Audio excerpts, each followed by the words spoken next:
1, 2, 3, 4. Welcome to Crazy Chester.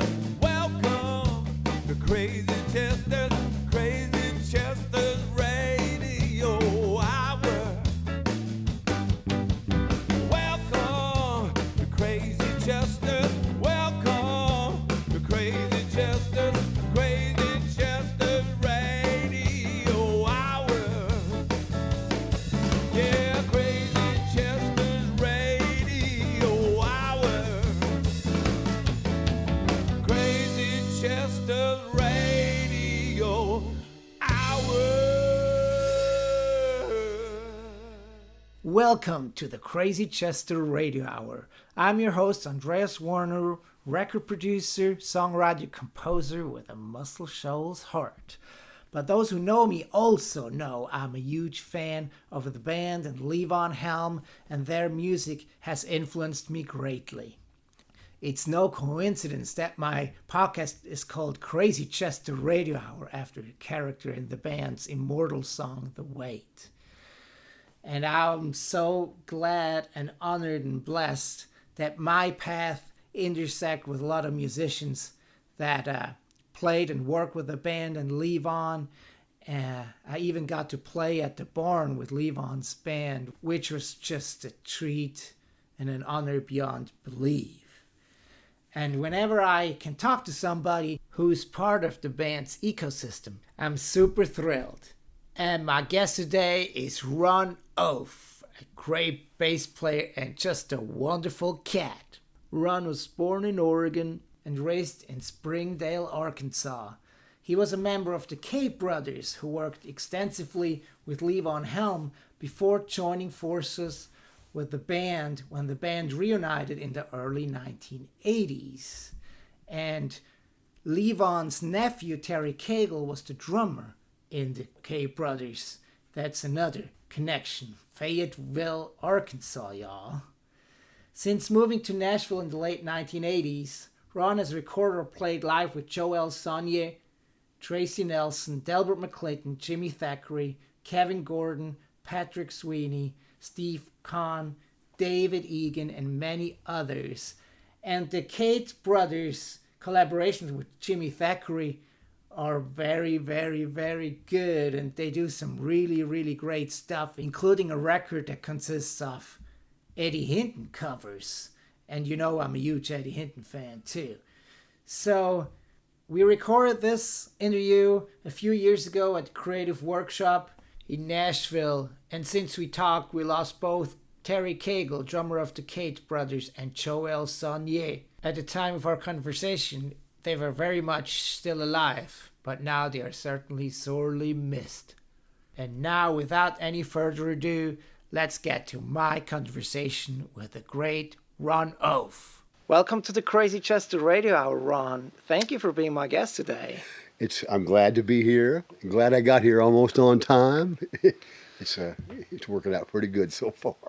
Yeah, so I usually, when I have a guest in, I kind of start in the beginning, and it's always like the early, like growing up in Arkansas, what were some of your earliest musical memories?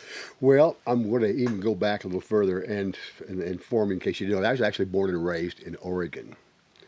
And my family was, mom and dad were from Arkansas. I moved out there, had a family. In 1967, I'd just gotten out of the 9th grade. They decided they wanted to move back home to be with the tribe. And so I started my sophomore year in high school in Arkansas. And as far as my influences, I was one of them kids that would go to sleep with a transistor radio and that little single earphone that goes in one. I would just listen to whatever was, on the radio. And those were my influences, I remember watching Ed Sullivan the first time the Beatles performed, and there was lots of good performances by other bands on the Ed Sullivan Show. It was pretty eye-opening. American Bandstand, you might catch somebody, playing or they're always playing cool songs. So I was just a product of whatever was going on at that time as far as what I was listening to. Just, the same thing everybody else was listening to. I didn't really didn't really have anybody saying, "Hey, you need to listen to this," or "Have you ever heard of that?" or any of that kind of stuff going on. I was pretty much on my own. So, whatever's on the radio, I would snap my fingers to it. So, did all of that listening and watching music lead to you picking up an instrument eventually?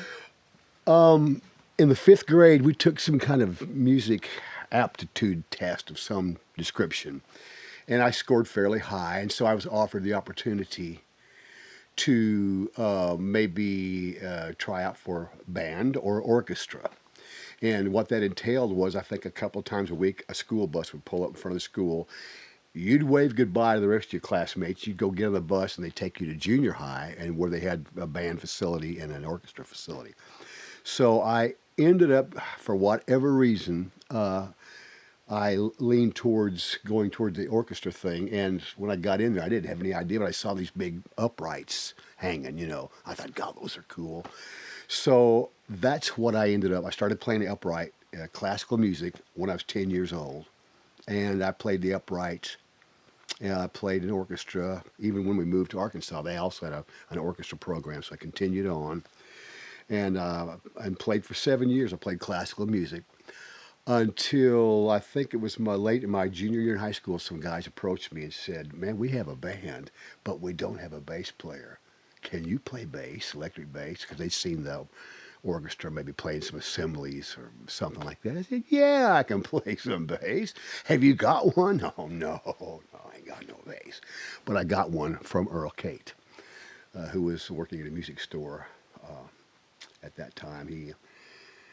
He brought the papers over to for Mom and Dad to sign so I could get this loan. I wasn't old enough to sign for a loan, but anyway, I got my bass, and I joined the band.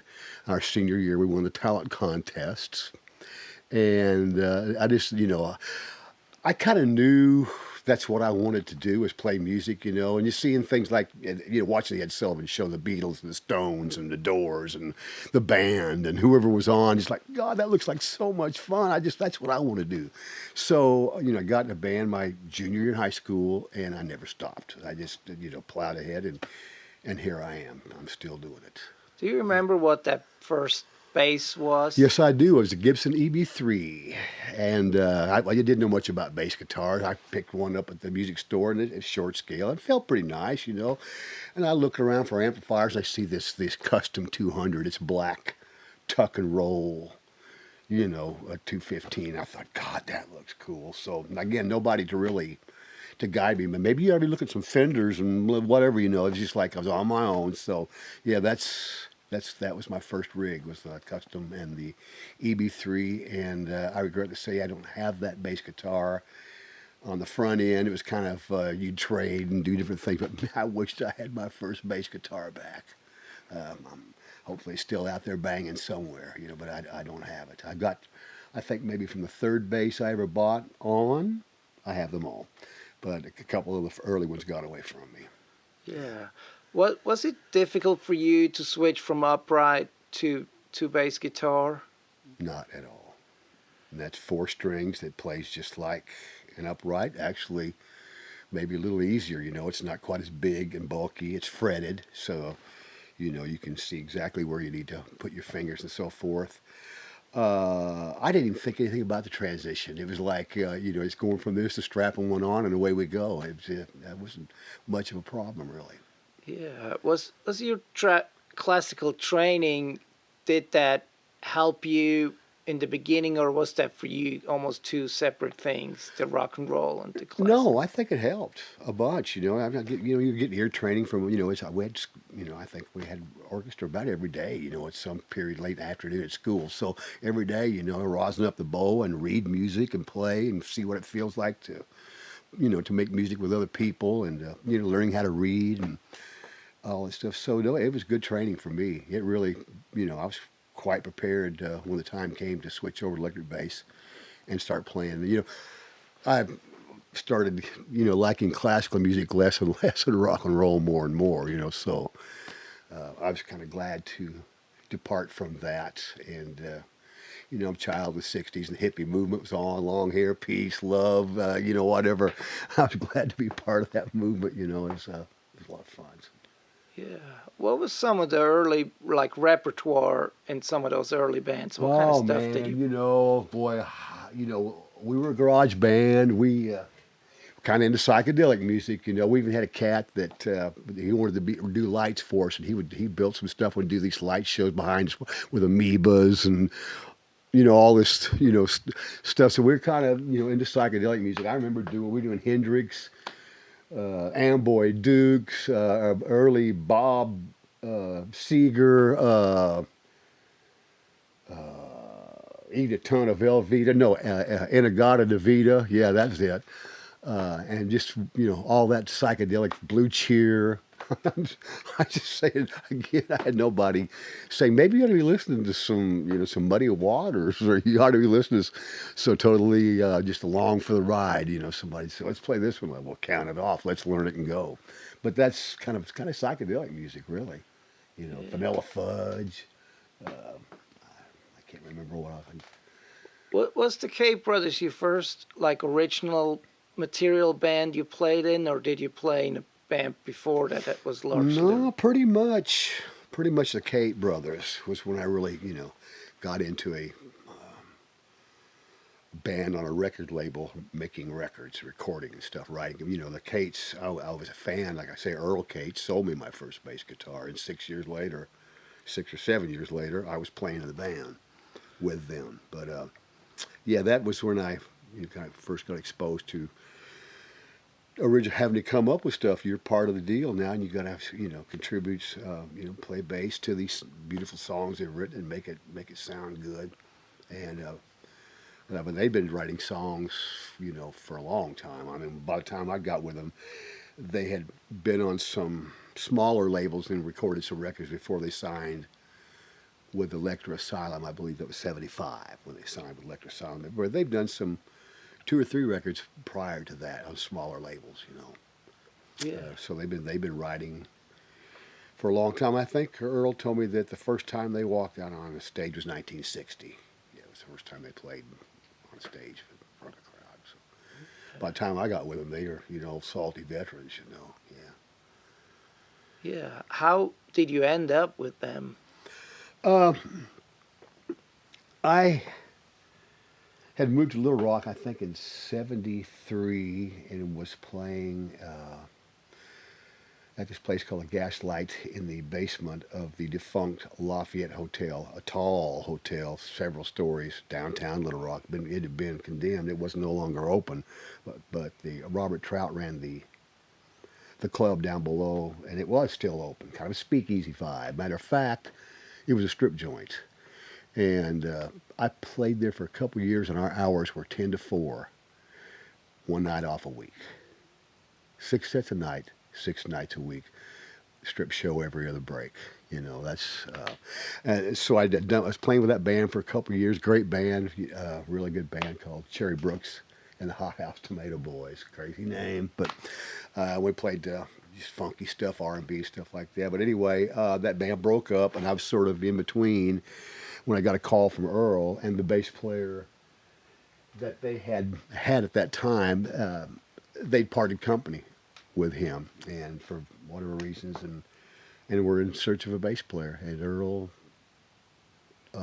gave me a call, So I moved rather quickly from Little Rock back to Northwest Arkansas, and I think I had one day, maybe 2, of rehearsal with those guys, and then jumped on an airplane for the first time in my life. We flew off to Miami and played at a High Court Arena, whatever you want to call it, and there was Kool and the Gang, an Average White Band. I don't remember who all was on the bill, but I was terrified.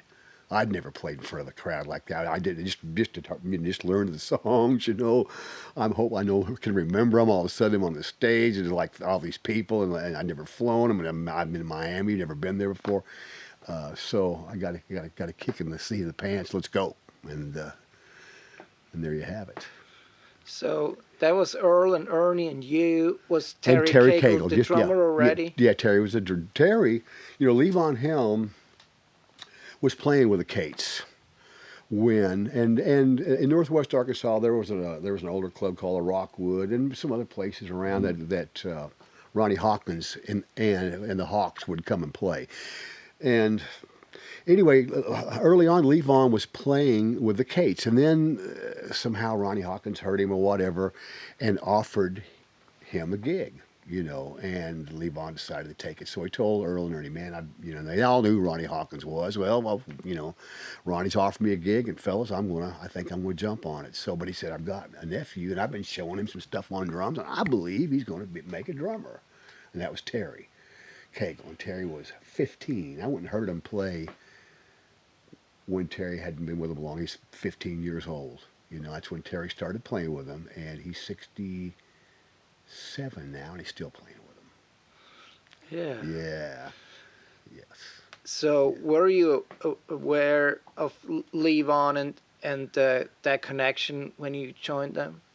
Yeah, of course. I became a fan of the band fairly early on, and because and they were playing with Dylan. That was a big deal, and my association with the Cates and with Terry made me even more aware of what was going on. I remember one time, and I'm bouncing around here. I don't mean to get off subject, but I remember one time Terry and I went over to Levon's parents' house there in Springdale, Arkansas, and Levon had come into town. And man, I remember seeing him driving. It was a small town. He's driving a blue Corvette. I think it was like maybe a convertible with his, how Levon looked, beard, his hair. I mean, just looked as cool as you could ever want to look. But he was over at the house. So we went over there, and I was kind of in awe of it, like wow. And we were talking and maybe being a little rowdy, and Levon goes, "Shh, quiet." And we're like, "Whoa." And so I kind of tiptoed in to see what was going on, and he's watching Porter Wagner on the television. He got his legs crossed and cowboy blues. Boy, he's listening to Porter Wagner. Kids, settle down. So I knew who Levon was, but and he'd even come and maybe sit in he'd come maybe to town, and maybe the Cates were playing in Fayetteville, which is where the University of Arkansas. It's sort of like got that Austin vibe. It's a college town. There's bars and restaurants and that stuff going on, and Levon might come to town, and if we were playing town, he might show up, maybe sit in on a song or two with us, So that was how I kind of got my beginning association with him, Yeah. And also he played with the Cates. He kind of helped the Cates get the record deal, put in a good word for him, and did some things to kind of help that get started. And he played, I believe, if I remember right, on the first record, maybe even the second album. I'm trying to think if he played on that one or not, but it seemed like he played on the first one for sure. So there was that association, and then when we were doing our last record, we did 3 records with Electric Sound and the Cate Brothers, and then we signed with Atlantic Records and did one more record, and we did that at Criteria Studio in Miami, and that was a Tommy Dowd production. And Levon showed up and hung out with us, and if I remember right, he played or sang. It's been a long time ago, but I think he played. At least I think he played on something. I can't remember exactly which song. But and I remember we took some time off from a recording to go do some dates. We went up to New York and played Avery Fisher Hall and a couple of dates, and then came back to work on the record some more. So yeah, was his first. Did you record before the Cate Brothers, or was that your first time in the recording? I'd had a little bit of experience in small studios, not much. Maybe a couple of different times. Maybe got to go in and cut a couple of things, but no, not really. Not much recording experience at all. Mm-mm. Yeah. And with the Cate Brothers, as far as touring goes, you went all over the place promoting those records, right? It was lots of airplane tours, and we, we opened up and did shows with so many different people. I wish I had all my stage passes from all of those different dates we had, because we just played with so many people. But I'm kind of drawing a blank right now on who all we did open for, but. Did a lot of shows with. We actually opened for the Beach Boys one summer. We were the opening act for the Beach Boys. Fleetwood Mac, Hart, Little Feat, like I said, Cool the Gang, Average White Band. Played, we even opened for the band. It's ZZ Top. You know, it's a long time ago. It's a bit of a blur, but we really, in all honesty, did you know, we went to Europe, did some TV show, Grey Whistle Test, and Top of the Pops, and all the states and Canada. And just yeah, we were busy. You know, a lot of bus tours, a lot of fly tours. You know. And you mentioned that you backed up Levon in New York. I guess that's what you said. That was after the band called it quits. Yeah, see, I think our last record was, the last one I mentioned, Criteria, was in '78. And so I think the band, what was the last waltz was what, Thanksgiving of '76, I Yeah. believe. So yeah, this is a couple years. And Levon had put a band together called the RCO All-Stars. That was a pretty RCO cool band. stood for Our Company. They were going to have their own record company, so that's what RCO stood for. And you know, I don't know if you ever heard that RCO Yeah. album. You know, That was such a cool band with Duck Dunn, my. Cropper, Dr. John, Butterfield, everybody. There's not a bad song on that record. I think it's a great record. I think what happened was, I don't know, maybe with all the egos and the money it would take to sustain that group of people became unmanageable or something. I'm not sure. You know, I don't know exactly what happened, but it wasn't long to live. That's unfortunate. You know, I think there may be a recording of them doing something in New Year's, something in New Orleans, as well as the album, studio album. There's a pretty good live performance thing of them too. But that band was so killing. I was just looking on Facebook, and you know how you look, and sometimes they'll say, yeah, they'll take you back to something you posted on 5 years ago, and there's a picture, and there was a club in Woodstock, that's where Levon lived, Woodstock, called the Joyous Lake. I think it's gone now, but it was a really cool club at the time. And there was a picture, and the picture was Levon playing a telly, and Rick playing a telly behind him. Paul Butterfield was standing over here because Paul lived there as well. He showed up, and the Cates showed. You know, we were all that. I just looked at that. God, what a great memory! What a great time that was. So much fun. And this was, I think, maybe it was in '83, so it was just before, or maybe it was even while we were kind of getting ourselves together to go out and tour as an 8-piece band. Cates drove up to Woodstock to rehearse, nod, nod, wink, wink.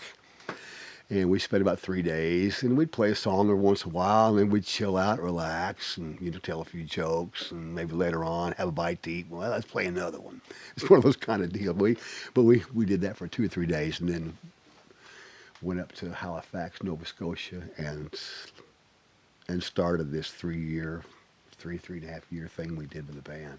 You know, we toured all the way across Canada, all the way down to San Diego, just a big circle.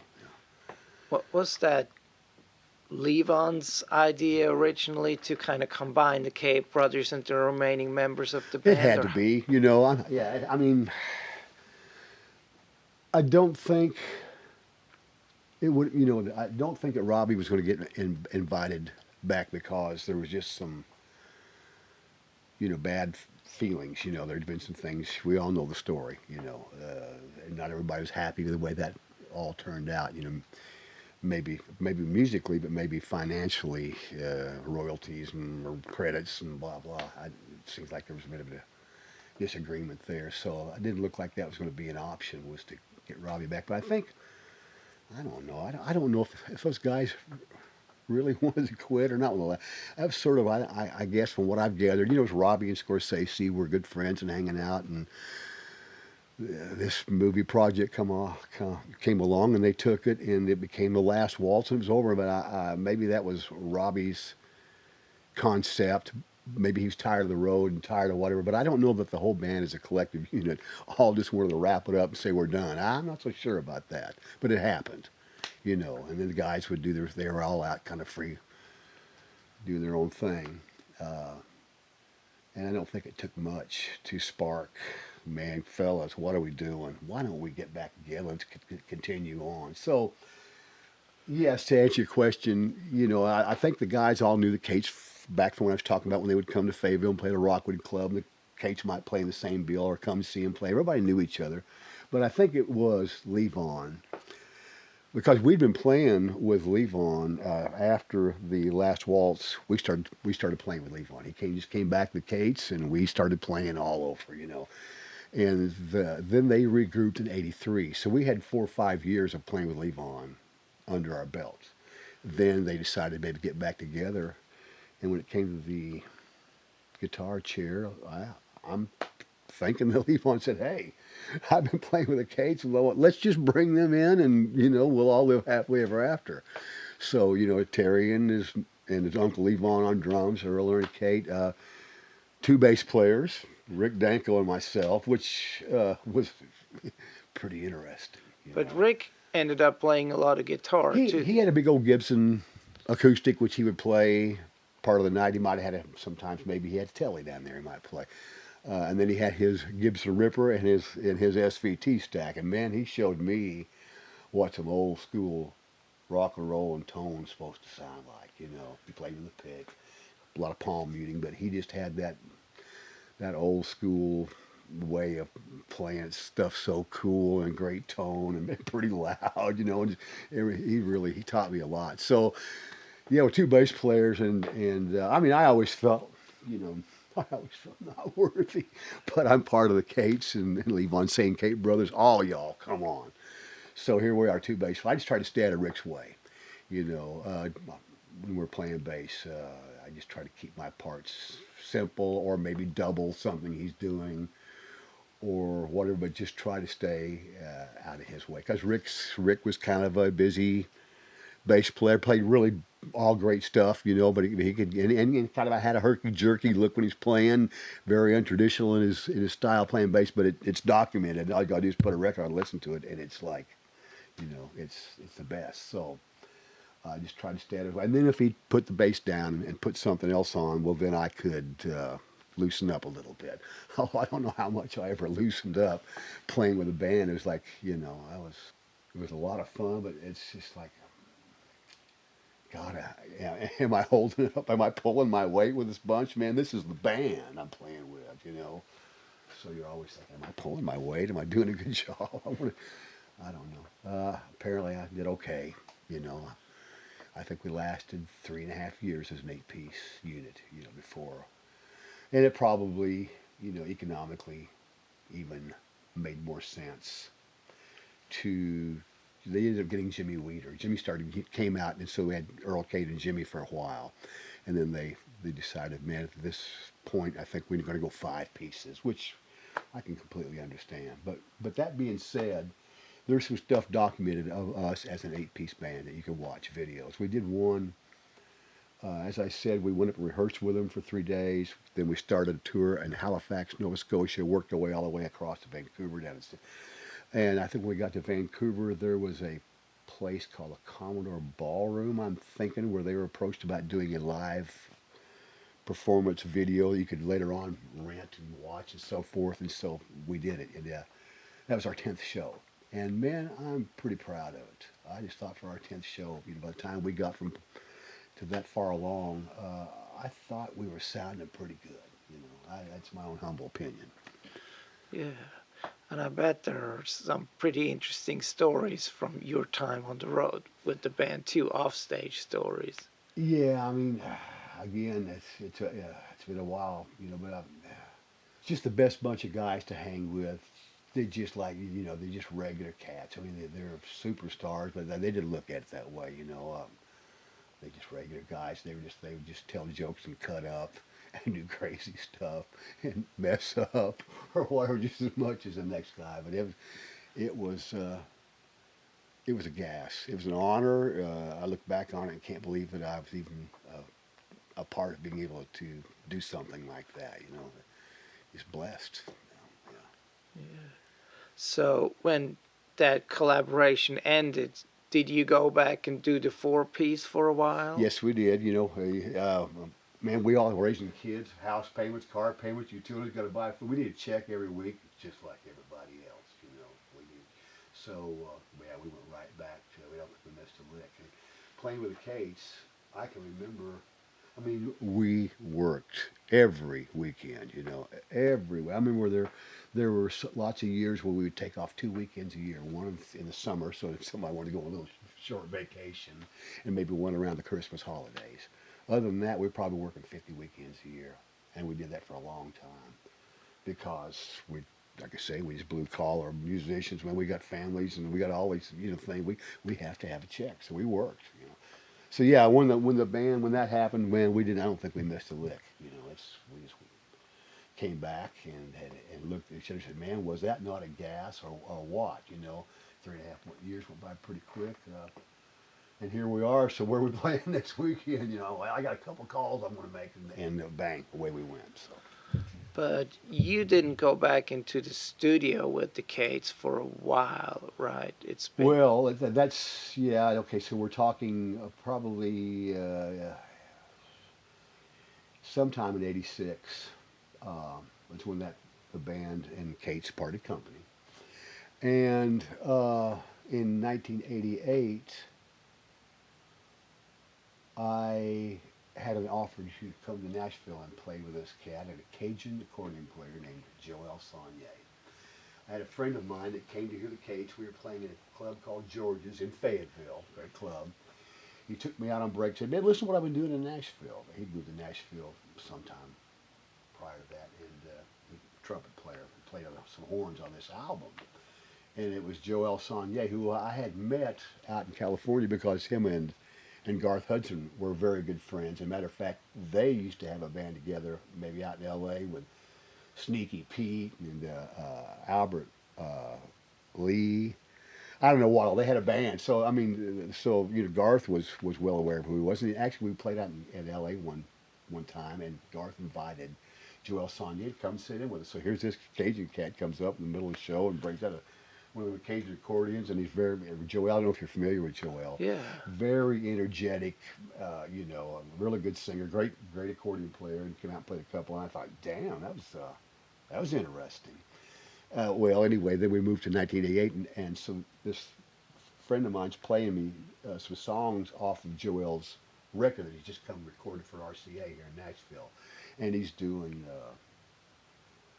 Randy Newman tunes, Richard Thompson. He's doing the Blasters, Slim Harpo, doing all these. I thought, all right, man, this is what Nashville's doing. That is cool. I said to him, if you ever hear him needing a bass player or whatever, let me know. Just passing talk, whatever. And he called me up a few months later. Were you serious about that? Because he's wanting me to help him put a band together to go out and start promoting his record. And I told him about you're hired if you want the gig, no audition or anything. And I just got married shortly. I got married in '87, and had a child, a couple of stepchildren, and I went from bachelor Brady Bunch pretty quick. And so I was a little like, man, I've got an opportunity to go to Nashville. This is happening. Maybe it's time for me to think about shaking the trees. It was the hardest thing musically I think I've ever done was to finally, because I was coming and playing with Jo-El, get off the tour bus, come back and play with the Cates. I was doing it until finally it's like, man, you can't do both. You're going to have to make up your mind. And I just thought, well, maybe this is what I'm supposed to be doing now, is moving on to this next chapter, But it was telling Ernie that I was going to do that was maybe the hardest thing I've ever done musically, They're my brothers, and I love them. And it was really hard. But I felt like with my family and everything, maybe I need to see if I can't get out, and it's a big world, and don't regret saying I wished I would have tried it or whatever, and not, So I did. I left the Cates in '88, probably closer to '89 because I did it for about a year or so before and then moved to Nashville. How long did you stay with Jo-El? About 6 years.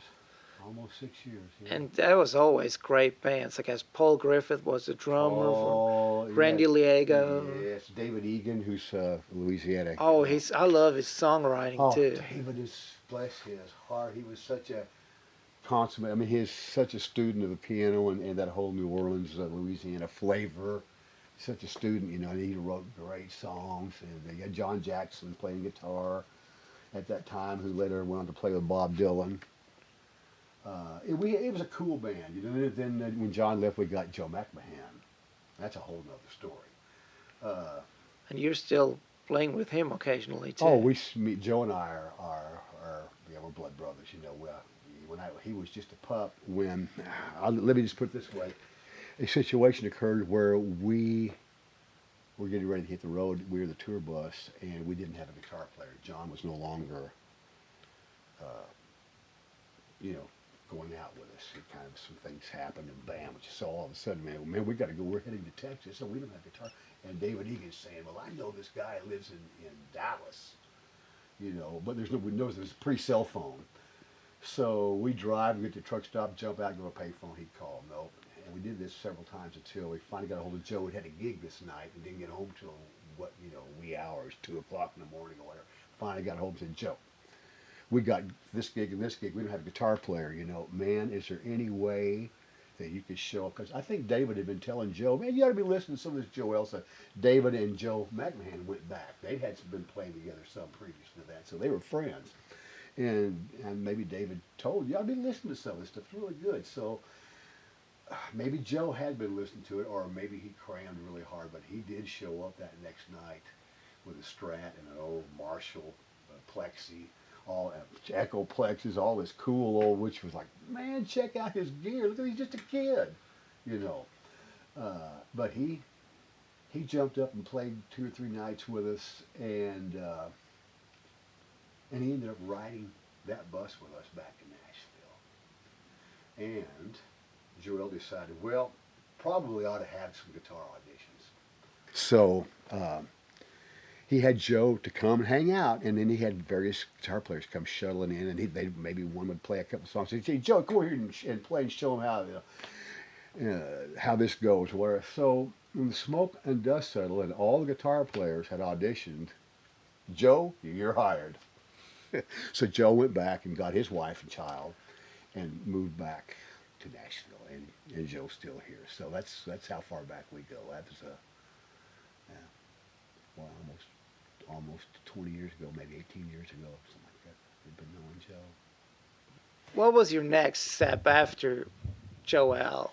I had an offer while I was playing with Jo-El. David Egan and I had an offer to go play with Carlene Carter, and we did some shows with her, 2 or 3 shows, and decided, God, this is fun music. And we kind of told Jo-El, I guess we're going to split Jo-El. You know, been a great run, but we're getting ready to try something else. And man, it really, you know, didn't go over too good.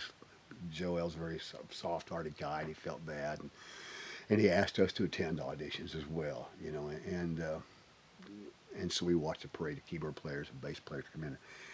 I don't know, Dave and I got to feeling so bad that we gave up the Carlene gig and came back to Jo-El. Whatever, we're not going anywhere. But we did that. So I played with him till, I don't know, 94 at some point, and then I split and auditioned for Delbert McClinton and got the gig. Lucky me, I got the gig, you know. And that was another beautiful thing for me. Delbert always has a great band. Always has a great band. Delbert's Delbert. Great songs. Great singer. You know, great band, horn section. You know, a small horn section, usually a sax and a trumpet. But when I got in the band, it was Mike Duke on keyboards. I don't know if you know. Oh yeah, he's a friend of mine. Brian Owings on drums. Rick Kurtz on guitar. I think Steve Herman and Was Don Wise playing? Don Wise, who was probably the old sage of the bunch at that time, you know. But I when I auditioned for those guys, I was in hog heaven. I just thought, man, this is the best music. Listen to Delbert sing. The band was all kicking, And I got lucky enough, and I got the gig. So that was my next thing, was to play with Delbert for about 3.5 years, I think. Okay. Was it around the same time that you played on a Tracy Nelson record? Yeah, that was, that was in there somewhere. Wow, you're aware I played with. Yeah, that was. I didn't know when anybody even knew anything about that, but and I couldn't tell you what time frame. That I don't remember what time frame that in was. It was in the '90s, mid '90s at some point, but I couldn't tell you the exact year. Yeah, I have to go back and check on that. Did you ever play shows with her too, or was that just a record? It was just a record. That's it. Yeah, it was again an honor. I remember seeing her on American Bandstand. I think she was playing with a group called Mother Earth, or Yeah. I don't know. Was that close? It was Mother Earth, yeah. And they were set to do a performance, probably not a lip sync. I don't know if it was lip sync. I think it was live because she's having throat problems and couldn't sing. I just remember watching that about her. And she was, doing lemon juice and stuff, and she couldn't get her throat together. So then, years later, now I'm in the studio with this same lady I saw on American Bandstand when I was a kid. But it was just that was my association, was just doing a record with her. That's it. Yeah. And you mentioned David Egan earlier. And you also ended up playing on some of his solo records too. Yes, yeah. We ended up kind of being brothers. David and I. We were just kind of the same ilk, and so Paul Griffith. We were all kind of had that connection. And of course Paul was playing with A-Train with David Egan way back. So just when it came time to do a record, he just whistled for his friends. Hey bro, come on, let's do one. And so, yeah, I was lucky enough to play on 2 or 3 of David's solo projects. Did you meet him in Jo-El's band, or did you know him before? No, I didn't know Dave. He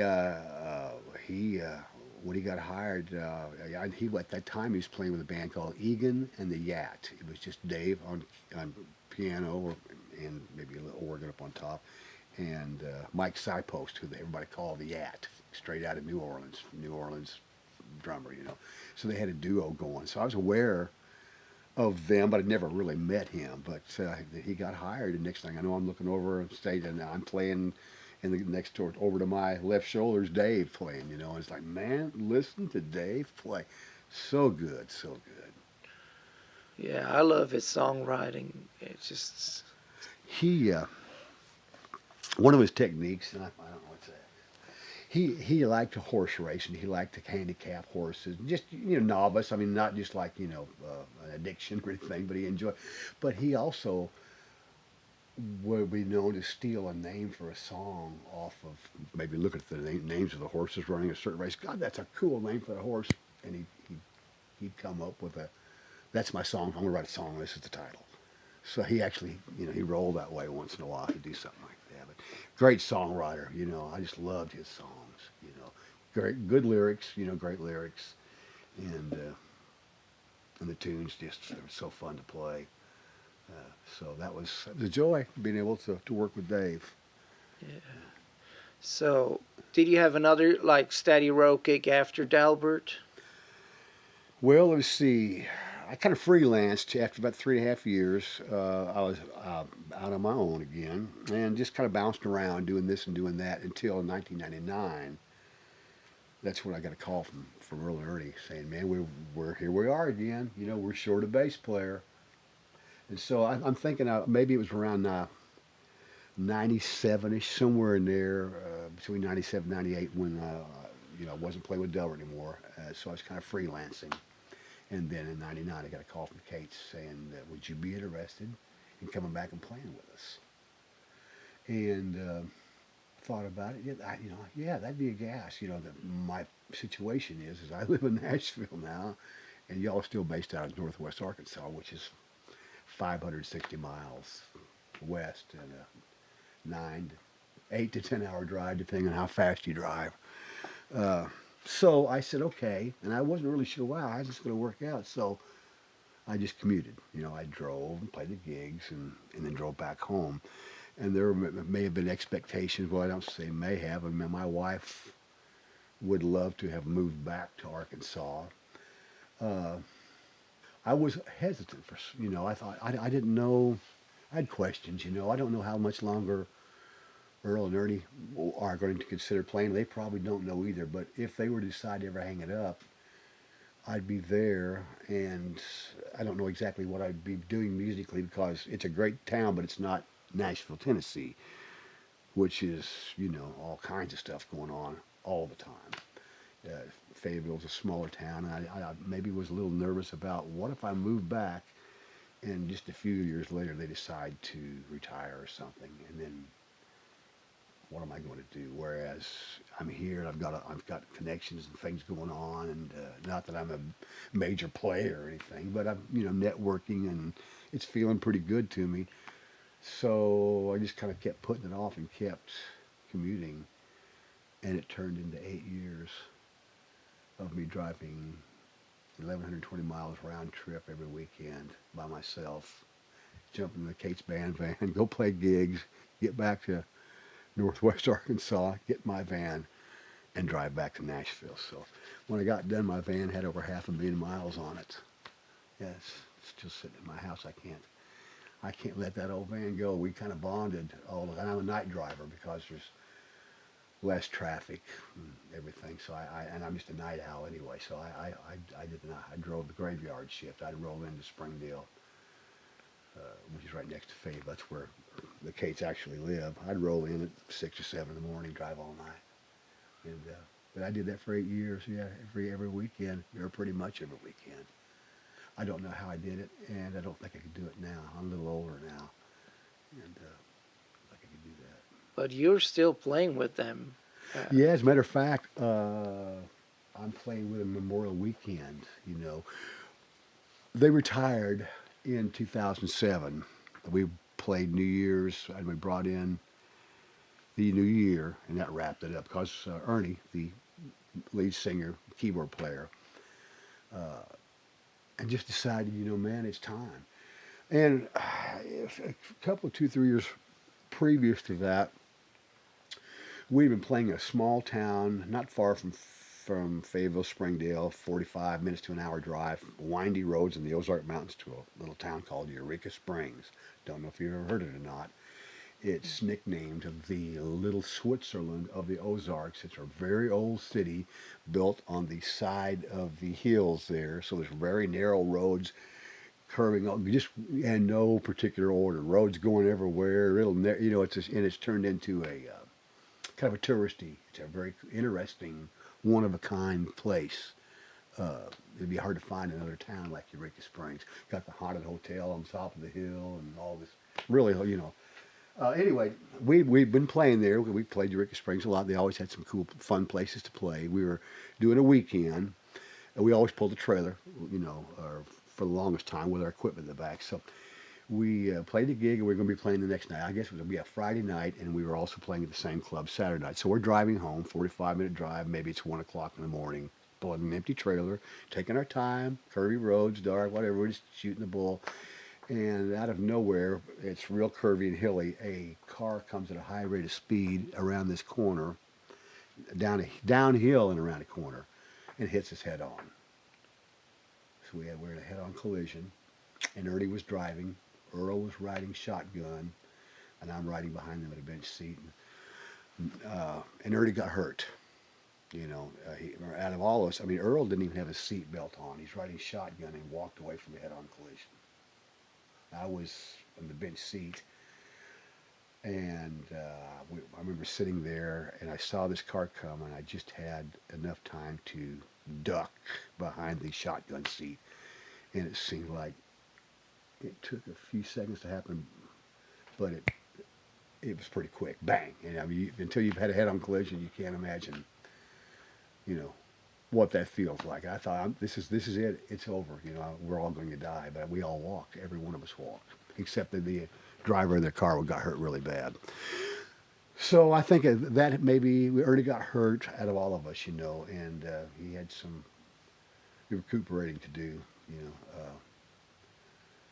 That might have opened his eyes to, man, it's been a great run, but the odds are maybe starting to get stacked against us a little bit here or something. That it may be time to call it. So he did, and he got married. Ernie did, maybe right out of high school, and his wife had been a weekend widow all these years while Ernie went out and made a living playing music. And he decided, it's our time. And so I hated to hear it. I hated to hear it, but I understood, that it's time. And Earl wasn't so keen on it as Ernie was. They didn't. Earl didn't want to really even talk about that with Ernie. So Ernie said, "You know what, Earl? We talking about it because I'm here to tell you. I think I'm going to wrap it up." And so that's what happened. Earl started another band. And we cherry pick now. Ernie realized I can't quit. I just don't want to play every week anymore. So if festival, something comes up, looks like fun, it's not too far to drive, they're paying pretty decent. Yeah, it looks like a good gig, then we'll do them. So that's what we've funneled down to. We do about 3-4 weekends a year now. That's what we do. But that all made your job a little bit easier that you didn't have to drive down there every weekend too. Yeah, and I guess I just must have gotten to some kind of a zen zone or something. I got my ice chest and riding shotgun because I made all my own food and things to drink and stuff, so I wouldn't have to, I don't like fast food, so I'd make my own bologna sandwiches and potato chips and oranges and apples and cookies and whatever I liked, and my thermos of coffee and a heavy cigarette smoker at the time.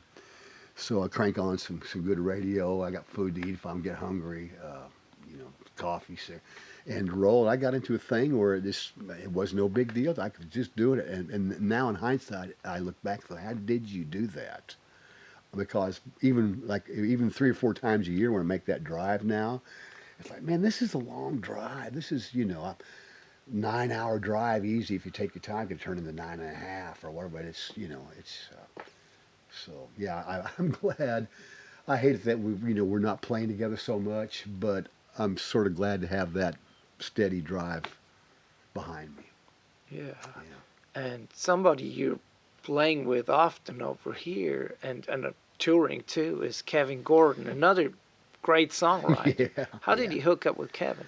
Well, Joe McMahon is the one that first met Kevin and was digging on him, digging his music and stuff. And Kevin was just kind of, I don't know how long he'd been in town, not long, was kind of bouncing around and starting to play some live stuff.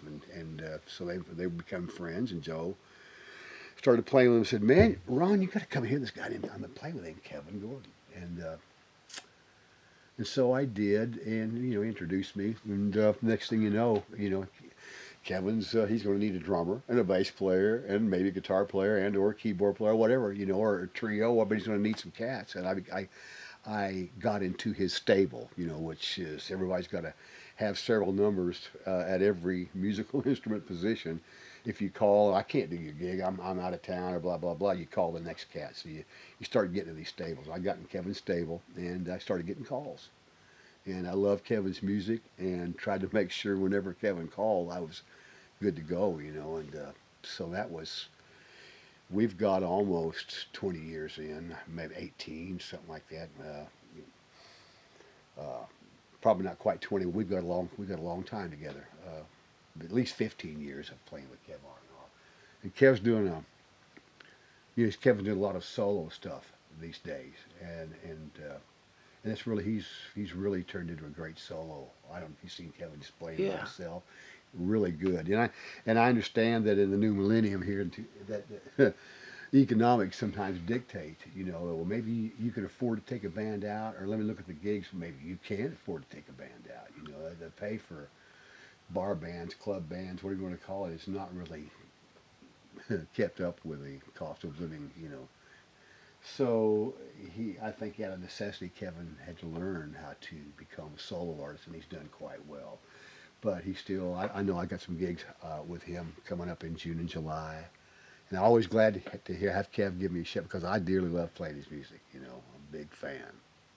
You also did a couple records with Patrick Sweany. Yeah. Patrick's a whole nother animal. He's got his thing and his angle, and he's a great singer. He writes great songs. we even do some stuff on the side when just for fun. We just play non-rehearsed blues, which oh boy, here we go. But I mean, really, I think we've all listened to enough to try to do it justice. Well, he's got a little thing called the Tiger Beats, and it's a revolving chair thing. Well, I got a gig maybe down at the Acme, this weekend. I need to put a band together. Ron, are you available? And he'll start making calls, and then he'll put a band together. So you never know when you're going to get a call. But he's got that going on as well, which is always a gas. It's just pretty much unrehearsed, stuff, and I think we hold our own pretty good with it. And then of course he does his pop thing too, which I say pop, R&B, or whatever you want to call it. But I mean, yeah, he also making good records. Yeah. How did he hook up with Chip Taylor? Oh man, let me see. I'm just trying to think. Was Brian Owings in that band at that time? Yes, I think Brian had done a few shows with him, and I'm going to have to say again. Sometimes when you try jogging my memory, it's like man, good luck. But I think it was Brian that threw my name in the hat. And Chip, he was sort of, well, if I'm going to do some dates in New York, I've got a New York guy, or if I'm going to do some dates out on the West Coast, I've got. But some of this down south stuff, if I head down there, I'd like to have some players stable. So my name got thrown in the hat. And I do believe, now that you mentioned it, was Brian. And so I got a call. This is Chip Taylor, and I have a few dates, and would you like to play, and of course I took him up on it, Did you end up going to Europe too with a him? few times. Yeah, a few times.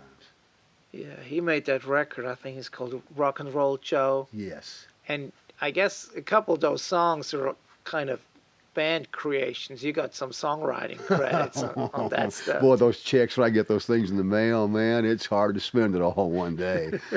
Yeah, but bless his heart. Wasn't that nice of him? Yeah, it was. Chip, man, he's a free spirit. Chip Taylor is a free spirit, and he was a professional gambler for a long time. Yeah, he was a card counter at blackjack to the point where they hipped up to him, and he started getting banned from casinos. So I mean, Chip's a really sharp cat, and so he was a card counter. And I think he laughed all the way to the bank with that skill. And he was also a serious horse handicapper for horse races. Folks came to Chip when they needed the hot tip. I need to, Chip was better than most at handicapping horses. And so between those two things, was he a gambler? Yes, he was. But a hell of a songwriter too, man. We'd be out with him somewhere. You could just see Chip maybe in the dressing room before 30 minutes before showtime. He's walking around the guitar, singing, and, writing a song in his head. I mean, just constantly trying to create, So we just had a gas, always first class treatment with Chip, we go to Europe, and he was really well liked over there. And boy, I know his first class treatment all the way. We ate good, we slept good, we played good, drank good. I'm not a heavy drinker, but I'll socialize. But it was gas. Again, a big honor, to be able to say I played with Chip. There was one time we playing in I think it was Oslo, Norway, or somewhere. And there's a big outdoor music festival, and we were going to play it, and they had a big stage, Flaming Lips, and I don't know who all was playing that. I can't remember all. But then they had a smaller, intimate stage back in another area of the festival area, where maybe they had a bonfire where people could gather up a little closer. It wasn't such a a big thing to accommodate a bunch of folks. So we played the big stage one night, and we played the small stage one night. But we were backstage, maybe around catering or something, and a band showed up. Robin Hitchcock, I'm thinking it was. And so their bunch gets off out of their ride. They're coming to the back of the venue backstage, and I'm looking, and there's John Paul Jones. And I was like, man, look at that John Paul Jones. He's a super huge fan. Just one of the funkiest white bass players, And so we're backstage and they're eating, we're eating catered food, and I'm saying, Brian always just said, Brian, that's John Paul. He said, no, why don't you go say something to him? I said, oh, I can't.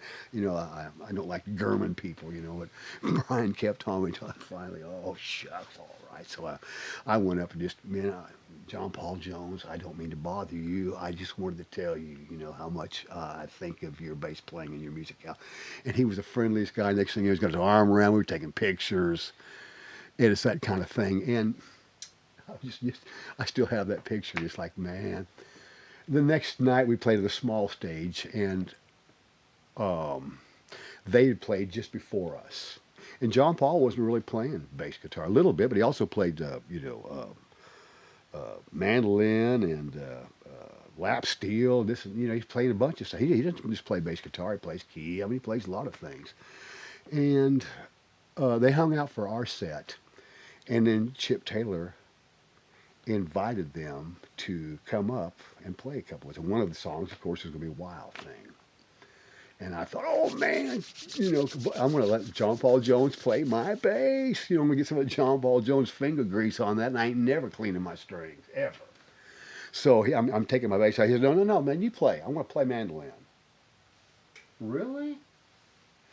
And Wild Thing was in the key of E, which is the same key as the Lemon song that they did. And in the Lemon song, what a great song. And John Paul Jones got to do him some soloing on that. I don't know if you remember the tune or not that well, but yeah, John Paul, they gave it to him, you know. And I learned that solo as a kid. And Chip would give me a solo. I hate soloing, man. I don't like the solo. I got nothing to say in it, so I do all my talking down in the rhythm section that way. But as far as like everybody hush up and let me take it, I got nothing to say. But Chip would still give me a solo on a Wild Thing once in a while. What are you going to do? You can't just stand there and go, no, you got to do something. So, okay. But when he invited John Paul Jones to come up with Wild Thing, I thought, you know, if Chip looks at me and says, Ron, take it. Since the song is in the same key as the Lemon song, to play homage to John Paul Jones, I'm going to play the solo. I might not play the whole thing, but I'll play a piece of it in his honor. You know, he never called a solo, but I was all set, man. If he calls my name, I'm going straight into that solo in the Lemon song. But it didn't happen. So it's probably just so I probably would have clammed it up or something. So it's probably just as well. Yeah. Talking about bass players, do you have a Jaco Pastorius story too? Yes, there's a few of them. But 75 playing in Little Rock with this band I was telling you about, the funk band, you know. We were playing a late night joint called a Wine Cellar, another 10 to 4. And so we were playing, and then I noticed some cats coming into the front door, and they sat down fairly close to this, you know, they got lucky enough to get a table fairly close to the stage, and they had arms crossed, and they're studying the band. And Blood, Sweat, and Tears had come to play a show, a concert in Little Rock that night. And apparently there had been a snafu with their bass player, and what was the guy's name? Colombier, which produced Jaco's Bobby Colombier, I think produced Joe. Yeah, he's a part of the Blood, Sweat, Horn section, I think, or something.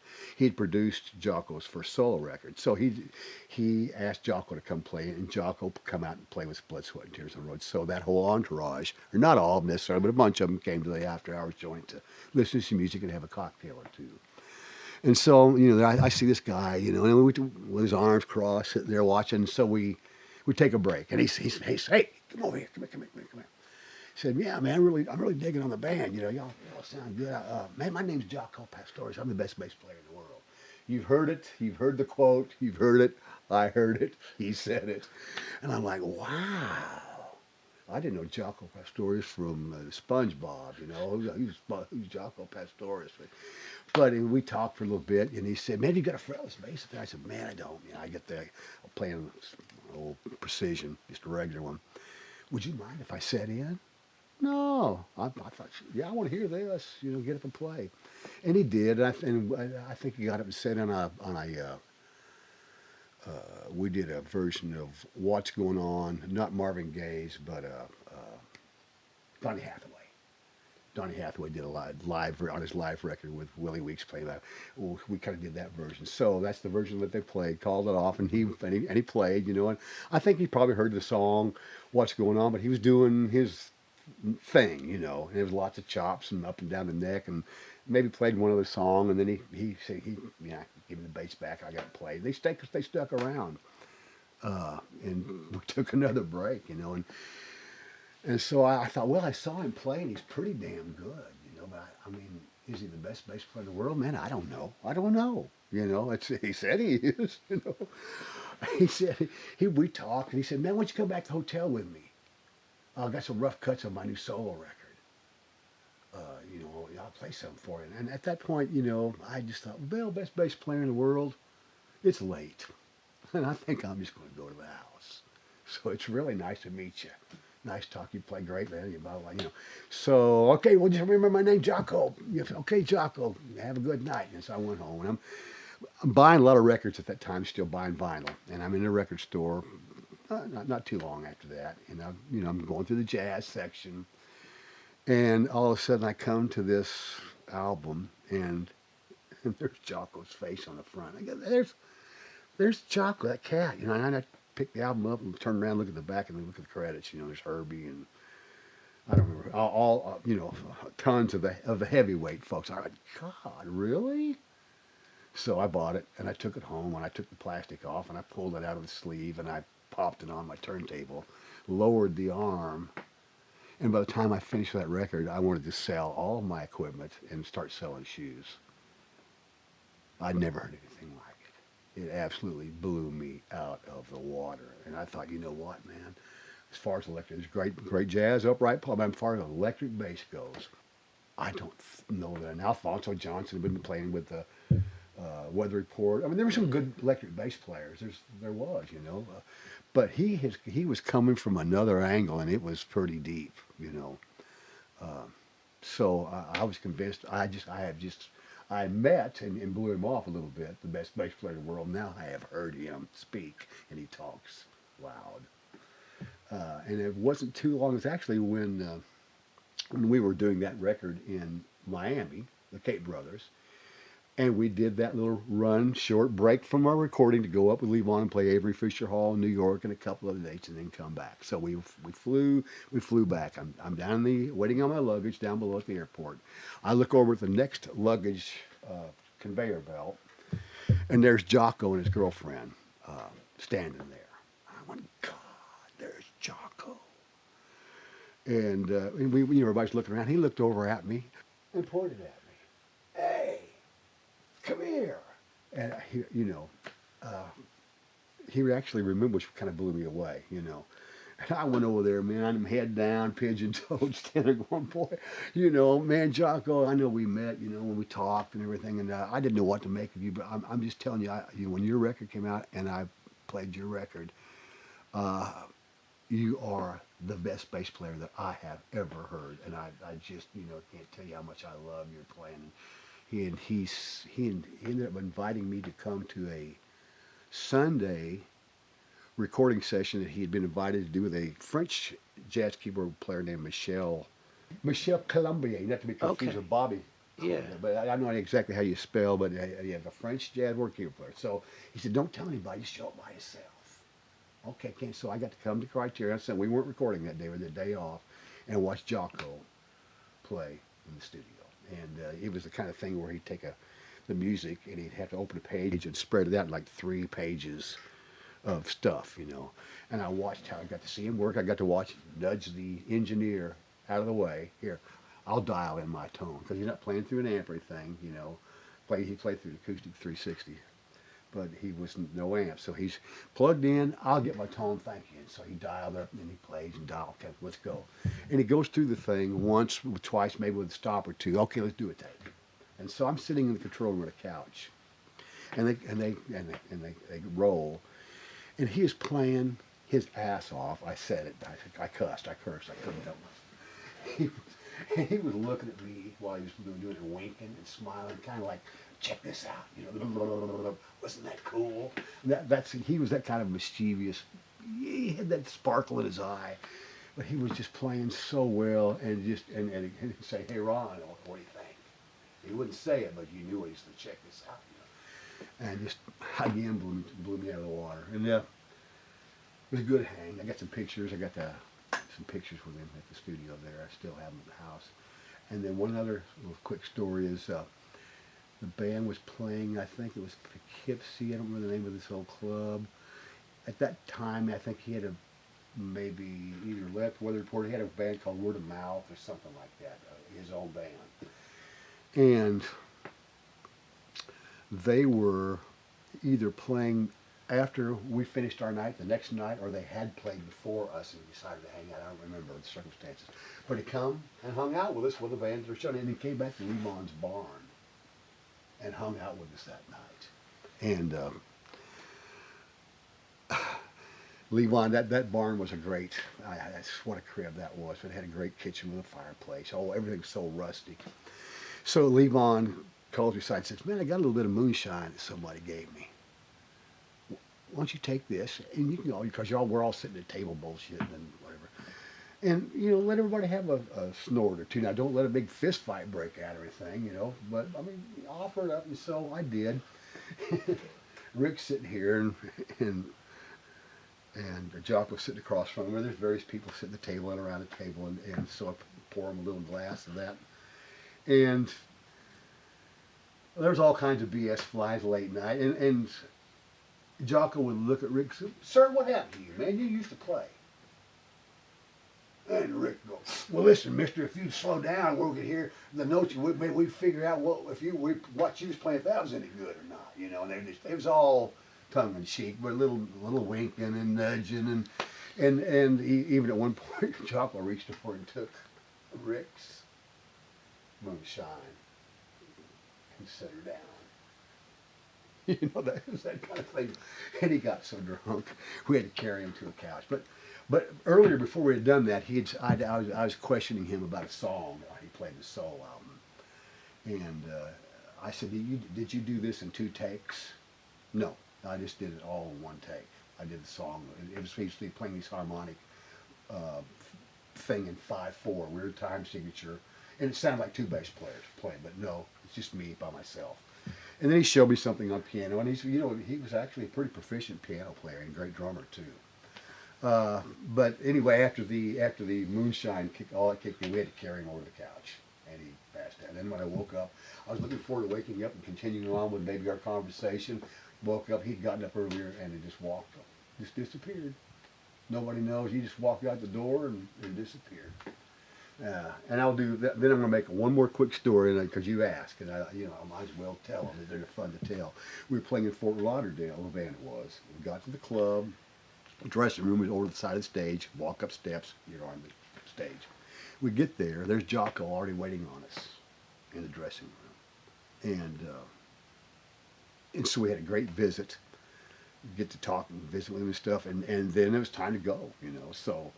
He doesn't even bother to go out in the club. He just kind of stands there at the door at the bottom of the steps, the dressing room, where he can really check things out. Well, we're playing, and pretty soon Rick gives some ripper off and sets it on a stand and picks up an acoustic guitar. I can see Jocko studying, and we go into Willie and the Hand Jive, And boy, here comes Jocko. Man, he marches up those steps and he grabs Rick's ripper and straps up. Which he was known for that kind of thing. I think Jocko, when he go out around town, I think he loved to sit in, and show have some fun. So this was no exception. He strapped it on. So I got to play. I'm playing Willie in the Hand Jive, and standing next to me is Jocko. And so I'm just playing the old Bo Diddley kind of thing. And he's just mojoing, And that was cool. That was quite an honor for me. That's my hero. At that point, everybody's hero. So innovative, and he just opened up the floodgates. And electric bass playing's never been the same since. Him and Larry Graham, those 2 cats, man. Larry with the thumb thing, and Jocko with his business. Those 2 guys really, and there's other cats too, plenty of other cats, but they definitely opened up some doors. Yeah. Well, as far as just to the groove thing and kind of your world, what are some of the bass players you listen to? Or God, there's so many. I wouldn't even know where to start. And it doesn't even have to. It doesn't have to be somebody we all know. I hear stuff from somebody I never heard of. Like, God, that is so cool. But I was. Here we go.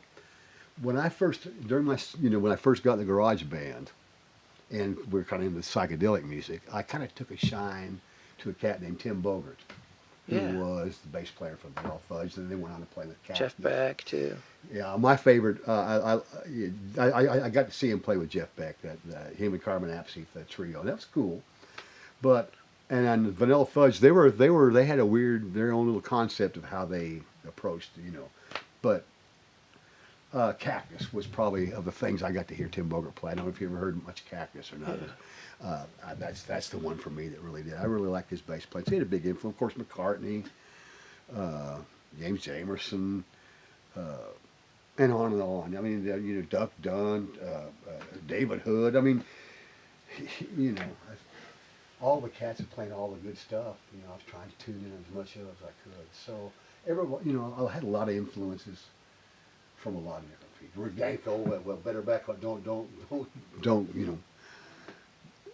have to mention Rick. Yeah, I got to mention Rick too. So just lots of cats. Just had my ears on, trying to listen to as much. Bass player for Tower of Power or Larry Graham. There's so many great bass players to listen to, all with their own style, and you're just trying to take little snippets of this and that and learn. So lots of influences. Yeah. You still play upright every now and then? I bought an upright in '75 when I was living in Little Rock, with the intentions. Well, man, I'd like that because I started out in upright when I was 10, so it didn't feel foreign to me. And I bought me one, and I would like to get back to playing and maybe get into some jazz, and then the Cates called, and it was off we go into R&B and whatever, and it became my upright became a piece of furniture like a piano would be a piece of furniture that just sat on a stand until 20 years later I got to looking at it, rubbing my chin one time thinking, man, what happened? We were supposed to be friends and do some stuff together, and I never showed up on for the party. So I got me a case and a bow and pickups and stuff like that, and got it all ready to go. She's good to go, and she's still sitting on a stand, bless her heart. I keep threatening to dust her off and do some playing, but I don't know, man. It's just like, I'd need to woodshed for a while, I think, before I'd want to go out in public and play, just so I could play make sure I'm playing in tune. And there's so many good upright players around, and it's just like, I don't know. Maybe next time you ask me, hey, Ron, did you ever bother to, maybe I can break the good news to you and say, you know what, man, we're dating again, because it's a great instrument. It's a great instrument. And if I could do something that was really blues oriented and kind of steady or something because boy, would I love to, if I could just play even close to Willie Dixon, if I could just get in his ballpark, I'd be happy to monkey in a monkey tree. If I could, I don't care about, jazz is like, that's scientists of sound mathematically laying it down. That's deep. And I don't know if at this juncture in my life, I'd be ready to take that plunge. It's just, it's deep stuff, and it takes a while, I think, to really become a jazz player. I don't go out and sit in, or I don't, let's go play some jazz, or we'll go, I just, man, I am not a jazz bass player. So I love it. Yeah, I respect it. But it's I'm in over my head if I try jumping into some jazz stuff, So, but if I can ever get anything going, man, which maybe calls for some upright blues or something like that, I wish I could look down on the stage and see her laying there saying, "Pick me up, let's do this thing." I'd love it. So don't count me out yet. I'm not quite done. But your bass guitars are not necessarily the most obvious choice either. I guess you do have a hollow body Gibson, and what's the other one that you play a lot? The one I play with Kevin most of the time, that's an old '60s Harmony. I have a lot more basses than a man should have. I became a collector maybe 40 years ago.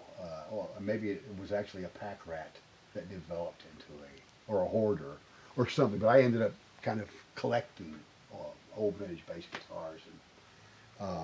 And I've got my Fenders, and they're the ones that first, to me, man, Fenders are the ones that first walked on land. They come out of the water, walk on.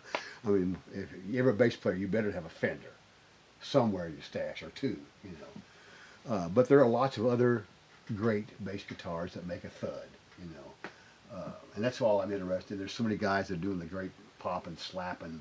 You know, if I lived to be 200, I couldn't play as some of the stuff these guys are playing. So I'm not really, that's not my cup of tea. I'm more of which Rick Danko taught me about palm muting and stuff. I didn't know much about it, but I'm just more into emulating sometimes an upright as much as you can on an electric bass, and not even being fretless. A fretted electric bass, palm muting, dead strings, short notes, and just trying to. It's a lot easier to carry around than carrying. Yeah. You know. So, but I've got. Yeah, I probably have over 100 vintage bass guitars of all descriptions. Yeah, I just recently went through a Russian Jag. I now have 6 bass guitars from Bulgaria and Ukraine and Soviet Union, and they're the wildest things you've ever seen. But I actually played. Kevin Gordon did a Music City Roots show a couple of months ago at 3rd and Lindsley. And I'd recently gotten this one from Bulgaria, and I really liked it. It's a hollow body, short scale, really cool looking, just different. So I rolled the dice. I'm playing this with Kevin tonight, you know, and I really have. I've played it at home. I've never played it on a live gig. I'm thinking it's going to sound good, and it just knocked me out. I got to listen back to the show, you know, watch the video a few days later, and I thought, man, that bass sounds killing. So. You know, and what do we know about the Soviet Union and their music scene in the '60s? I don't know, but they're making some pretty quirky instruments. But you know what, man, they play and sound pretty good. So I got into Japanese Jag for a while. Of course, the all old American, you know, stuff, cheap, or the Gibsons or Fenders or Harmonies or Silver Tones, all points in between. I love bass guitars. You know, I like to find out about something that might be for sale and go, God, that's cool, and chase it down and put a net on it and bring it back to the house and mount it, you know. So, yeah, I do like to play. I like playing quirky stuff, you know. I do. I just want to get a good thud, you know. If I can get a good bottom end on it and get a good thud going, then I figure I've kind of covered my bases with the kinds of music I'm playing. I'm not required to put on some new strings and slap and pop, which I highly respect. It's unbelievable what cats are doing now, man.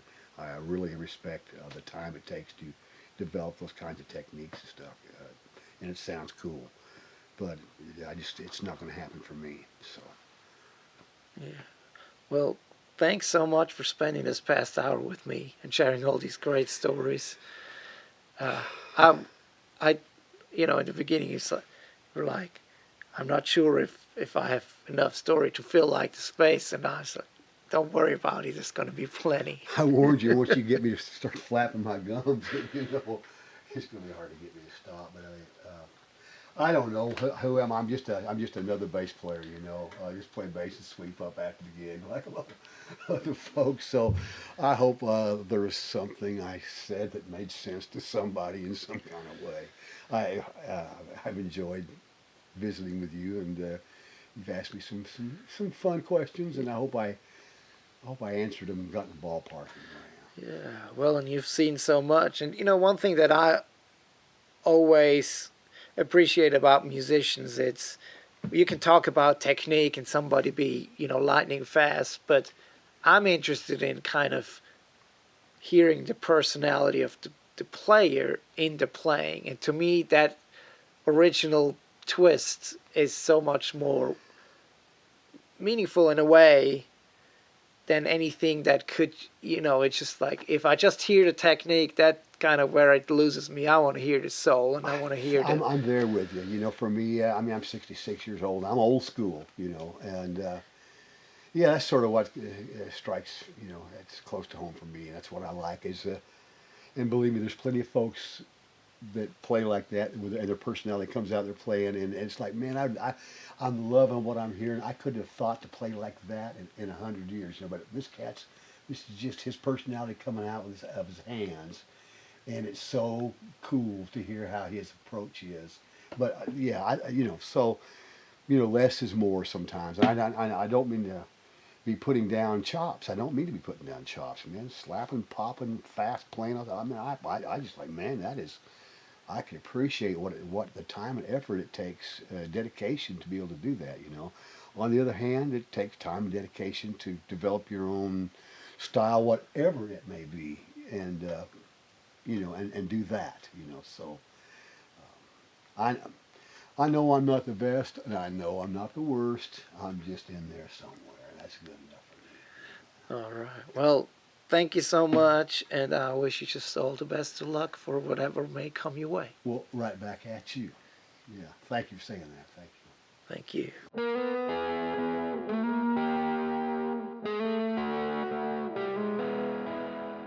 And that was my conversation with Ron Eoff. Thank you so much for tuning in. I hope you enjoyed it as much as I had spending my time with Ron. And if you're interested in more interviews like the one I just did, check out some of our earlier episodes of the Crazy Chester Radio Hour, including people that have an affiliation with the band and Levon Helm, such as Tom Bones Malone, and some of the guys in Muscle Shoals like Mickey Buckins and David Hood, and also Tommy Talton of Cowboy and Greg Allman's bands. Now, if you like to support the podcast, please make sure wherever you're listening to subscribe, to like, and I sure appreciate it. Now, thanks for tuning in, and I sure appreciate you doing that. That's it for now. Thanks for tuning in. I hope to catch you again next time. The